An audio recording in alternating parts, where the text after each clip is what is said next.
제2장.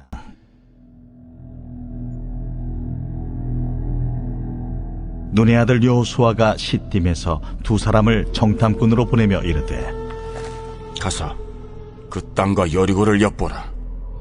그들이 가서 라합이라 하는 기생의 집에 들어가 거기서 유숙하더니 어떤 사람이 여리고 왕에게 말하여 이르되, 보소서, 이 밤에 이스라엘 자손 중에 몇 사람이 이 땅을 정탐하러 이리로 들어왔나이다. 여리고 왕이 라합에게 사람을 보내어 이르되, 내게로 와서 내 집에 들어간 그 사람들을 끌어내라. 그들은 이 온 땅을 정탐하러 왔느니라.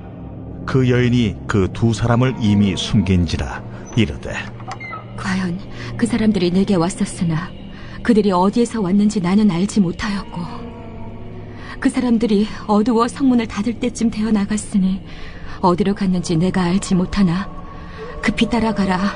그리하면 그들을 따라잡으리라 하였으나 그가 이미 그들을 이끌고 지붕에 올라가서 그 지붕에 버려놓은 3대에 숨겼더라. 그 사람들은 요단 나루터까지 그들을 쫓아갔고 그들을 뒤쫓는 자들이 나가자 곧 성문을 닫았더라. 또 그들이 눕기 전에 라합이 지붕에 올라가서 그들에게 이르러 말하되, 여호와께서 이 땅을 너희에게 주신 줄을 내가 아노라. 우리가 너희를 심히 두려워하고 이 땅 주민들이 다 너희 앞에서 간담이 농나니, 이는 너희가 애굽에서 나올 때에 여호와께서 너희 앞에서 홍해물을 마르게 하신 일과 너희가 요단 저쪽에 있는 아모리 사람의 두 왕 시온과 옥에게 행한 일, 곧 그들을 전면시킨 일을 우리가 들었음이니라. 우리가 듣자 곧 마음이 녹았고 너희로 말미암아 사람이 정신을 잃었나니, 너희의 하나님 여호와는 위로는 하늘에서도 아래로는 땅에서도 하나님이시니라. 그러므로 이제 청하노니 내가 너희를 선대하였은즉 너희도 내 아버지의 집을 선대하도록 여호와로 내게 맹세하고 내게 증표를 내라. 그리고 나의 부모와 나의 남녀 형제와 그들에게 속한 모든 사람을 살려주어 우리 목숨을 죽음에서 건져내라. 오늘은 화요일입니다. 여러분, 하나님께서 새해에는 더 많은 복을 주시고 그리고 하나님 주시는 긍휼과 자비를 여러분 가정 안에 부어주시기를 간절히 바랍니다. 오늘은 여호수아 2장 1절에서 13절, 우리가 어제 1절에서 7절까지 보았는데 1절에서 13절까지 말씀을 한번 다시 읽고 그리고 이 말씀을 같이 묵상하기를 바랍니다. 하나님의 명령으로 가나안 땅 진경 명령이 내려진 여호수아는 2명의 정탐꾼을 여리고에 보냈습니다. 성경은 이것이 하나님의 직접적인 명령이 아닌 여호수아의 자의적인 것으로 기록하고 있습니다. 그럼에도 불구하고 여기에 하나님의 뜻이 계셨다 하는 것을 우리가 어제 묵상을 했습니다. 여리고에 들어간 정탐꾼은 금방 탈로가 났던 모양이에요. 하여간 그들이 견고한 성이라고 했던 그 여리고 성이 얼마나 보안장치가 잘 되어 있던지 외지 사람들이 들어오자 금방 탈로가 나고 그리고 다 알았단 이야기예요. 그리고 라합의 집은 성의 출입구 근처에 있었으므로 자연히 사람들의 발길이 잦았던 곳입니다. 그리고 그 낯선 사람들이 라합의 집에 들어갔다는 것과 벌써 알게 된 것이죠. 그래서 라합을 추궁합니다. 라합을 추궁해요. 이때 라합이 전혀 어울리지 않는 대답을 하는 것을 보게 되는 것입니다.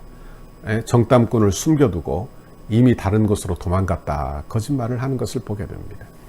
여러분, 라합이 어떤 일을 하고 있는지 한번 잘 묵상해 보십시오. 그저 내가 좋은 일을 정도 한 것으로 우리는 생각해서는 안 됩니다. 왜냐하면 라합은 지금 자기 민족을 배반하고 있는 거예요. 좋든 싫든 그래도 여리고성 사람들이 자기 나라 사람들 아니에요? 그리고 그들을 상대로 밥벌이하고 살았던 여자가 아닙니까? 그런데 지금 그 성 사람들을 배반하고 있는 것입니다. 더 심각한 것은 뭐냐? 이 사실이 발각된다면 아마도 라합은 물론 그의 가족, 친척까지 다 죽게 될지도 모를 일이라 그런 말씀입니다. 그럼에도 불구하고 이 라합이 2명의 정탐꾼을 살려주는 그런 이야기가 오늘 본문에 나오는 것입니다. 왜 그랬을까? 우리는 생각해 보게 됩니다. 왜 그랬을까? 6장 23절에 보니까 2명의 정탐꾼을 일컬어 정탐한 소년이라 표현을 했어요. 그러면 아직 젊고 핸섬하고 예쁘니까 그들에게 마음이가 그들을 가여이 여겨 그들을 살려준 것인가? 그렇게 생각해서는 안 될 거예요. 왜? 오늘 말씀에 보니까 이 말씀은 라합의 신앙 고백이 있기 때문에 그런 것입니다.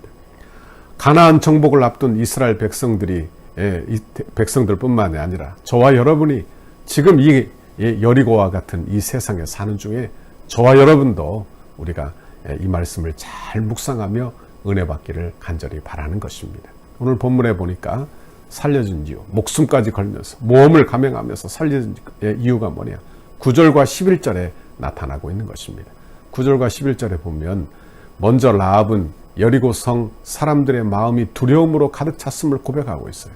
그리고 이스라엘의 하나님 여호와께서 이미 이 여리고성을 이스라엘 사람들에게 주신 것으로 이해하고 있어요. 왜? 그들이 어떤 소식을 들었기 때문이에요. 이스라엘 백성들이 애굽에서 나올 때 홍해를 가른 일, 사람의 머리는 도저히 생각도 할 수 없는 일들이 벌어지고 있는 거예요. 또한 민수기 21장에 아모리 족속의 2왕 시온과 옥을 물리친 일, 이런 일들이 다 그들에게 들렸다 그런 말씀입니다. 그러니 그들 마음이 얼마나 어려웠겠는가. 그 중에 이스라엘에 관한 소식을 애서롭게 넘길 수 없었고, 그리고 그 민족이 지금 가나안 땅에 진입하려고 시딤이라는 곳에 진을 쳤다. 그러니 이제 첫 번째 목표가 여리고성이 될 것이라는 것은 누구나 다 알고 있는 사실이에요. 그러니 문을 다 닫고 있는 중인 것입니다. 그러니 여리고에 있는 사람들이 다 마음이 녹고 정신이 혼미할 정도로 그렇게 어려움을 당하고 있는 것을 보게 되는 것입니다. 그들이 이렇듯 마음에 두려움이 가득한 까닭은 이스라엘 민족 때문이 아니라 어찌 보면 여호와 하나님 때문이에요. 하나님께서 그렇게 하신 거예요. 하나님이 그렇게 그들을 강하게 하고 그들을 담대하게 만들었다라 하는 말씀입니다. 여러분, 우리도 아무것도 아닌 존재이지만 하나님께서 이방 사람들에게, 이 세상 사람들에게 하나님께서 함께 하시는 주의 백성들이 얼마나 존귀한지, 얼마나 대단한지 그런 모습이 이 세상 사람들에게도 증거되는 축복이 있기를 바랍니다. 교회가 바로 그런 것이 아니겠어요? 교회는 이렇게 성도들을 통하여 교회됨이 이 세상에 드러나야 하는 것입니다. 그런데 이스라엘 사람들을, 이스라엘 백성들을 맞는 이 라합이 기생이었음에도 불구하고 분명한 신앙 고백을 하고 있는 것을 보게 됩니다. 여기 분명한 신앙 고백이라고 하는 것은 하나님에 대하여 이렇게 고백하고 있어요. 너의 하나님 여호와는 위로는 하늘에서도 아래로는 땅에서도 하나님이시니라. 그래. 옛날 성경은 이렇게 되어 있어요. 너희 하나님 여호와는 상천하지의 하나님이시니라. 참 간단한 말로 요약을 잘 해놓은 것 같아요. 여러분, 우리 하나님이 어떤 하나님이십니까? 우리 하나님은 이스라엘 민족만의 하나님이 아니에요. 하늘에서도 땅에서도 하나님이십니다. 상천하지의 하나님이세요. 온 우주 만물을 지으신 하나님이세요. 이 세상 만물을 주관하시는 하나님이세요. 그러니 라합이 자기의 인생의 승부수를 거기에 띄우고 있는 것입니다. 그 하나님을 콕 붙들고 있는 거예요. 여러분, 우리에게도 이런 은혜가 있기를 간절히 바랍니다. 여러분, 라합이 이런 행위를 성경이 뭐라고 말하고 있는지를 한번 보십시오.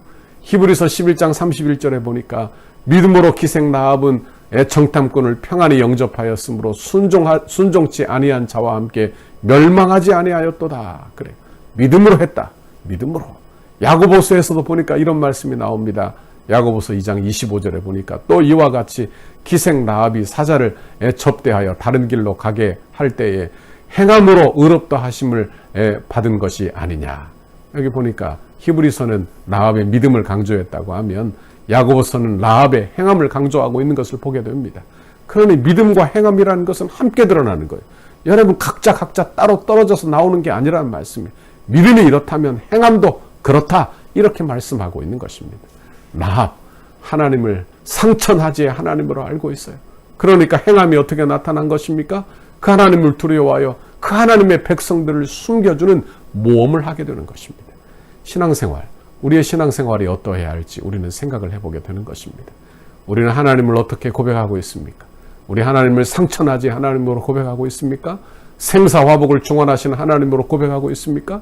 믿음만, 내 믿음만 그렇고 내 행함은 따로 나오고 있지 않습니까? 우리는 한번 생각해 보시라, 그런 말씀입니다. 여러분, 라합이 상처나지 하나님이라 고백하고 그리고 행함도 그대로 그 모험적인 신앙이 나온 것처럼 우리에게도 이런 신앙과 은혜, 믿음과 은혜를 주시기를 바랍니다. 우리에게 믿음이 있다면 우리에게도 행함이 나와야 한다, 그런 말씀이에요.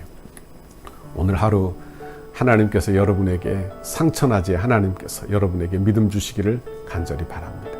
이 믿음을 가지고 이 세상을 정복하고 이 세상을 향하여 선포하고 믿음의 구체적인 행동이 오늘 하루 여러분에게 나올 수 있기를 간절히 바랍니다.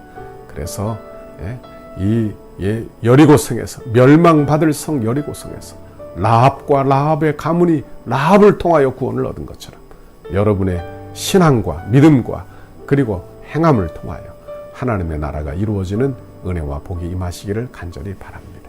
이런 귀한 하루가 되시기를 간절히 바라고 축원합니다. 같이 기도하겠습니다. 하나님 아버지, 고맙고 감사합니다. 멸망받을 여리고성에서 하나님의 사람 라합을 통하여 그 가문을 구원하시는 내 아버지, 하나님 멸망받을 이 세상을 통하여 하나님 예수 믿는 우리를 통하여 내 가정과 그리고 내 가문을 구원하시기를 원하시는 내 아버지의 뜻을 발견하게 하시니 감사합니다. 우리도 라합처럼 우리 하나님을 상처나지 하나님이시라고, 생사화복을 주관하시는 하나님이시라고 고백하고 그 믿음이 우리의 구체적인 행동으로도 나오도록, 행함으로 나오도록 주여 우리를 붙잡으시고 긍휼과 은혜를 베풀어 주옵소서. 오늘 하루도 용기를 내게 해주세요. 오늘 하루도 믿음으로 살도록 힘을 다하게 인도해 주세요. 그래서 하나님 주시는 은혜가 하나님 나를 통하여 흘러가도록, 이 세상에 증거되도록 하나님의 긍휼과 은혜를 베풀어 주옵소서. 감사합니다. 하나님 영광 받아 주옵소서. 예수님 이름으로 기도하옵나이다. 아멘. 우리 교회를 향한 주님의 뜻을 이루소서. 100대 기도문 화요일 11페이지 거룩한 헌신을 위하여 함께 기도하겠습니다. 성령이 하나 되게 하신 것을 힘써지켜 더욱 견고한 공동체로 결속되게 하옵소서. 모든 성도가 세상 욕심을 내려놓고 천국을 소망하는 한 단계 더 높은 경지에 믿음을 갖게 하옵소서. 주의 거룩한 비전과 소명을 위해 한 번뿐인 인생을 사용하게 하시고 건축이 부담이 아닌 축복임을 깨달아 기대하는 마음으로 새로운 은혜의 땅에서 누리게 될 영광을 소망하게 하옵소서. 모든 성도가 기도의 용사로 강력한 영적 군사로 무장되게 하옵소서. 성도들의 헌신이 다음 세대를 위한 위대한 시학과 영적 자양분이 되게 하시고 기쁨으로 헌신하는 성도들의 삶에 하늘의 신령한 복과 땅의 기름진 복을 주옵소서. 건축의 과정을 통해 영적 대부흥을 경험하게 하시고 성전 건축에 참여하는 성도들의 개인과 자녀와 가정, 사업장에 물질과 지혜를 한없이 부으시고 기도로 성전을 짓게 하옵소서. 성전 건축의 모든 과정을 통해 온 성도들이 가슴 깊이 교회를 사랑하고 간절한 마음으로 새 일을 기대하며 꿈꾸게 하시고 시대와 민족과 교회 앞에서 하나님이 주신 사명임을 깨달아 영안부에서 장년부까지 온 교회가 한 마음으로 달려가게 하옵소서. 건축이 진행되는 동안 온 교회가 믿음의 튼튼한 공동체로 결속되게 하시고 한 마음으로 성전 건축에 참여하며 주님의 한 몸으로 일하게 하옵소서. 성도들의 건축을 통하여 믿음의 그릇이 더욱 커지게 하시고 새로운 공간에서 펼쳐질 주님의 비전을 넉넉히 감당하게 하옵소서. 성도들이 기쁨으로 헌신하여 덕소를 살리는 생명의 도화선이 되게 하옵소서. 한 영혼도 소외됨이 없이 믿음 안에서 기적의 역사를 이루는 통로로 쓰임받게 하옵소서. 건축의 내용을 이해하고 모두가 적극 동참하여 건축 홍보자가 되게 하옵소서. 건축을 통하여 선대의 고결한 믿음의 유산을 계승하도록 은혜를 주옵소서. 덕소교의 모든 가정이 믿음의 주여 또 온전하게 하시는 예수를 바라보는 가정이 되게 하시고 부모를 공경하고 부모의 신앙을 자녀들이 배워서 믿음의 명문 가정을 이루게 하옵소서. 예수님의 이름으로 기도합니다. 아멘.